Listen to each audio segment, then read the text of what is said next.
அந்தியூர். அந்தியூர் வந்துக்கிறாங்க முடியாமா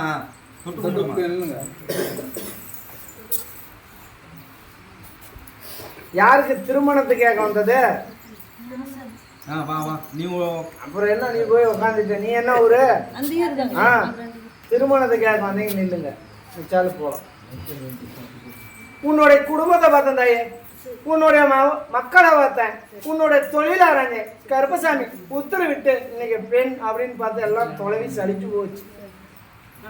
அதே மாதிரி கருப்பசாமி உத்தரவிட்டு இன்னைக்கு காலகாலத்திலையும் இன்னைக்கு திருமணம் பண்ணணும். இருந்தாலும் கருப்பசாமி இன்னைக்கு அவனுக்கு ஒரு கெட்ட பேர் வந்திருக்குதே. இன்னைக்கு ஒரு பொண்ணால கெட்ட பேரும் வந்திருக்கு. நல்லா நினைச்சுப்பாரு, கெட்ட பேரு வந்திருக்கணும். கருப்பசாமி உத்தரவிட்டு அதை நான் மாற்றி அமைச்சு தரேன். அதே மாதிரி கருப்பசாமி இன்னைக்கு பார்த்தாலும் தொழில் அப்படின்னு பார்த்தாலும் வியாபாரம் யார் பண்றது?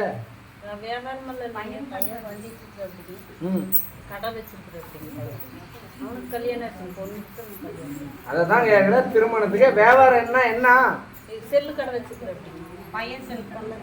அதான் சொல்றேன், வியாபாரம் அப்படின்னு பார்த்தாலும் வியாபாரம் தாமதமா ஆயிடுச்சு. அதனால கருப்பசாமி இன்னைக்கு பார்த்தாலும் கட்டுமனையிலையா இன்னைக்கு கணவன் மனை அப்படின்னு பார்த்தாலும் உடல்நல பாதிப்பு இருக்குது. கருப்பசாமி இன்னைக்கு எல்லாம் நினைச்சாலும் இன்னைக்கு மக்களால் இவ்வளோ பிரச்சனையா இருக்குது. இதுக்குன்னு ஒரு தீர்வு வருமா வராதா அப்படின்னு நினைச்சிட்டு இருக்கிறேன். அதே மாதிரி கருப்பசாமி உத்தரவிட்டு அங்கிட்டு இருக்கிற கொண்டாத்தாவையும் நீ மன உருகி கும்பிட்டு இருக்கிற. இன்னைக்கு அந்த கட்டுமனைக்கும் அந்த கொண்டாத்தா தான் உனக்கு துணையா இருக்கிறான்.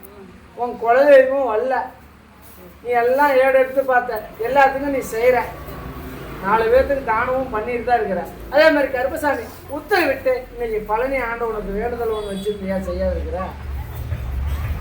பழனிக்கு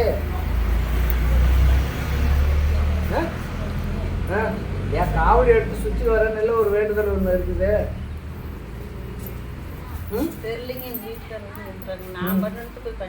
ஆனா கருப்பசாமி உத்தரவிட்டு இன்னைக்கு திருமண வாழ்க்கை அப்படின்னு பார்த்தாலும் இப்ப பண்ணாலும் தார 2 இன்னும் அவனுக்கு 9 மாசம் ஆகணும். நீ எங்கிட்டு போய் நீ என்ன பண்ணாலும் கிடைக்காது. ஆனா உன் கட்டுமனை வந்து இந்த 3 கிலோமீட்டர் சுற்றுலாவிலேயே பொண்ணு இருக்கு.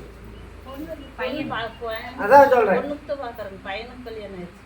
இன்னைக்கு அந்த 3 கிலோமீட்டர் சுற்றுலாவிலேயே